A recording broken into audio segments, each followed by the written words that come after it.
What is up, everyone? It's me, Jaxson here, and welcome back to a brand new episode of the Jaxson Able Adventures. Today, I'm back with my Bible reading series. Today, of course, last time we read about Jacob, and today, let me just find it. We are going to read about Joseph, the dreamer with a coat. Oh, sorry. Dreamer with a coat. Even though you guys might not get a good view, it'll be fine. You'll probably still hear me. So, he was the son of Jacob. Alright. Hope you guys like this video. So, let's read. Favorite son. Jacob and Rachel traveled to where his father has been so many years before. God told Abraham, Jacob's grandfather, that Canaan would one day become the promised land where God's chosen people would live. God told Jacob to travel to Bethel. On the way, Rachel died giving birth to Benjamin, the last child of Jacob. Of all of his sons, Jacob loved Joseph the best, for he was the firstborn to Rachel. To show his love and devotion, Jacob gave Joseph a beautiful colored coat. Because you are the son of my old age, this coat is yours. You are my favorite son. One night, Joseph had a dream. A bundle of wheat stood straight into the air, while 11 other bundles bent toward it, like they're bowing. Joseph told his brothers of his dreams. We were all working in the field. My bundle of wheat stood up. Your bundles bowed down to it. So you think you will rule over us? You think you will be our king? Yeah, his brothers were very jealous of him. Joseph had another dream in which the moon, sun, and 11 stars bowed down to him. Do you really expect your mother and me to bow down to you and your brothers too? Joseph's brothers grew to hate him. They were jealous of their father's love for him. They began to plot against him. One afternoon, Joseph walked to the fields to check on his brothers. Here comes the dreamer. Let's kill him. We'll throw his body down the well. Wait, it's not right to kill him. Why should we carry the guilt of his murder all our days? Just as Joseph approached, his brothers grabbed him and ripped off his coat from his shoulders. Then they tossed Joseph down into the pit. Some sort of pit, like some sort of well. Bound for slavery. Joseph's brothers were glad they had rid themselves of their hated brother. Help me. Listen to him. He thought he would rule over us. So as they ate their meal, Joseph's brothers saw a band of traders. You know what traders are? They trade things to people.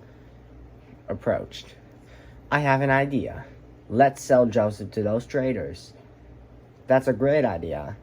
They will pay handsomely for a slave. And so the brothers pulled Joseph from the pit and sold him. Sold him for 20 pieces of silver. He will make a good slave. I feel bad for this kid. Alright. Joseph walked into the desert, not knowing his fate. Meanwhile, his brothers contemplated what they had done and how they would explain to their father Jacob. They took Joseph's coat, dipped it into the blood of a slain goat. Father, we found this coat in the field. Is it Joseph's? It is.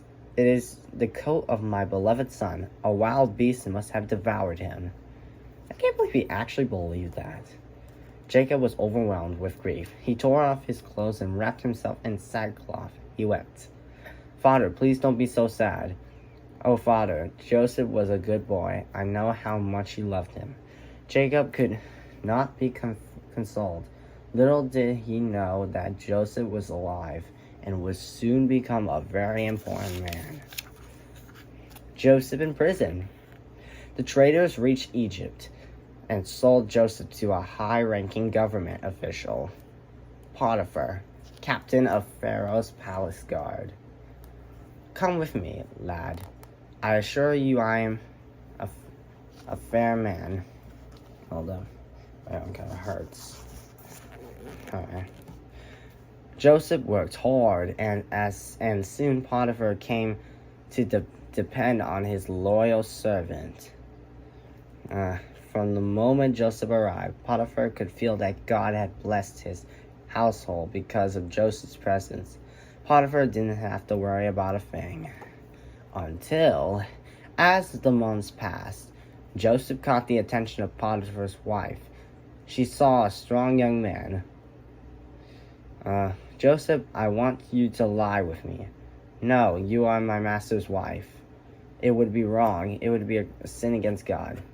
Some time went by, and Potiphar's wife asked Joseph to lie with her, which is very weird. Again, Joseph refused and ran from the room.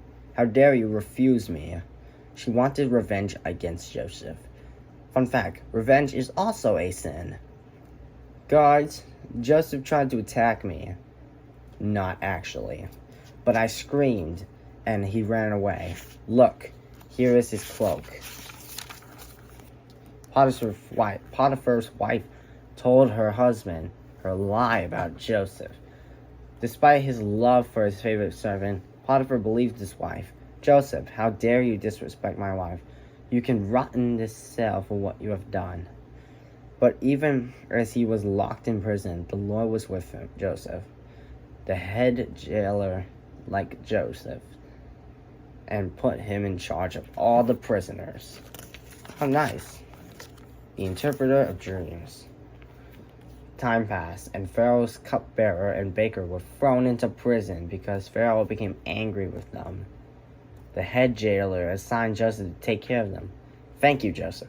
One night the cupbearer had a strange dream, as did the baker. I dreamed I was squeezing juice for Pharaoh's wine cup from grapes on 3 branches. What does it mean? God is saying that in 3 days, you will be in Pharaoh's favor once more. Speak well of me to Pharaoh when you see him. In my dream, I was carrying 3 baskets of baked goods for the Pharaoh, but the birds were pecking at them. God is saying that in 3 days, Pharaoh will cut off your head and put your body on a pole where the birds will peck at it. That's a little savage. So it came to pass in 3 days' time, the cupbearer began working for Pharaoh, and the baker was killed. Alright, hold up. You might not have a good screen. There we go. Joseph stayed in prison for 2 long years. Then Pharaoh had a dream of 7 fine cows grazing by the Nile River. The Nile River is the largest river in the world. They were devoured by 7 hungry cows. The next night, Pharaoh dreamed about 7 plump heads of wheat on a single stalk, which were swallowed by 7 thin heads of wheat scorched by the east wind. What does these dreams mean? We do not have an answer for you, Pharaoh. The cupbearer stepped forward. Pharaoh, I know a man who can interpret your dreams. Who is this man? Bring him to me. Pharaoh told Joseph his dreams. With God's help, Joseph then told Pharaoh what they meant. Egypt will have 7 years of bountiful harvest, followed by 7 years of a terrible famine. Plan wisely, Pharaoh, and you shall save your people. Joseph feeds his family. Pharaoh thanked Joseph. He gave Joseph a special ring, a gold necklace, a wardrobe of fine robes, and permission to marry the daughter of a priest. Pharaoh gave Joseph the job of preparing all of Egypt for the famine he had predicted. He became more powerful than any man in Egypt, more other than Pharaoh. Joseph traveled across Egypt collecting food from the fields and storing it in the cities. For 7 years, Joseph collected the food. There was so much that he had to stop measuring it. Finally, the 7 years of abundance came to an end. The years of plenty were followed by 7 years of famine. Because of Joseph, however, the people had enough to eat. In other nearby lands, people starved and died. Wow, hold up, my arm. Okay. The famine hit Canaan hard, forcing Jacob to make a decision. Sons, go to Egypt, where food is plentiful. Buy some so we all may eat and live. Your brother Benjamin will stay here with me. I fear for his safety. And so the sons of Israel, Joseph's brothers, traveled to Egypt. When they arrived, they bowed at Joseph's feet. My brothers come begging, but they do not recognize me. Sir, we've come from the land of Canaan to buy grain. Our people are starving. Please, can you help us? You are liars, spies. You've come to see where Egypt is weak. No, we are honest. We are brothers, not spies. We are the sons of one man. Our youngest brother is still at home with our father. If you wish to live, prove his story. Bring me your youngest brother. One of you will stay here as hostage until the others return. That way, I will know you are not spies. We are being punished because of what we did to Joseph. They believe that God's punishing them. Joseph overheard his brothers' conversation. He wept. Joseph ordered that the brothers, except Simeon, return home with grain to feed their family. Joseph also placed in their sacks the silver they had brought when they got home. They were horrified to find that the silver they had taken to pay for the grain was in their sacks. Now they were scared to go back.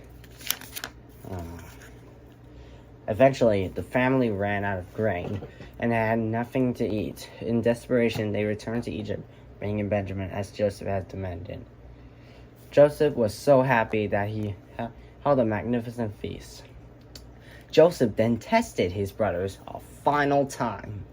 He told his servants to fill their sacks with grain, and Joseph placed his own silver cup, which was a very important cup, in Benjamin's sack. After saying farewell, the brothers left to return home. But Joseph sent... After saying farewell, the brothers left to return home. But Joseph sent his guards to search their sacks. They found the cup in Benjamin's sack. Well, we put it in Benjamin's sack. Oh, right, I just said that already. Benjamin stole from me. He will be my slave. Please take me instead, I beg of you. My father has already lost one son. Losing Benjamin will kill him. At last, Joseph knew his brothers could be forgiven. Fear not, my brother, Judah, for I am your brother Joseph. God sent me here ahead of you to save lives. Bring my father here to Egypt, where food is plentiful. So Jacob and his family moved to Egypt, where he was reunited with his favorite son. Jacob and his family were given good grazing land for their animals and were treated well. But Jacob's descendants were destined to suffer the same fate as a younger Joseph. They would eventually become slaves. In the next video, we will learn about Moses, the deliverer, how Egypt turned Israel into slaves, and how Moses saved them, and lots of other stuff I won't spoil. That's gonna be it for today's video. See ya again. Oh, my bad. Bye.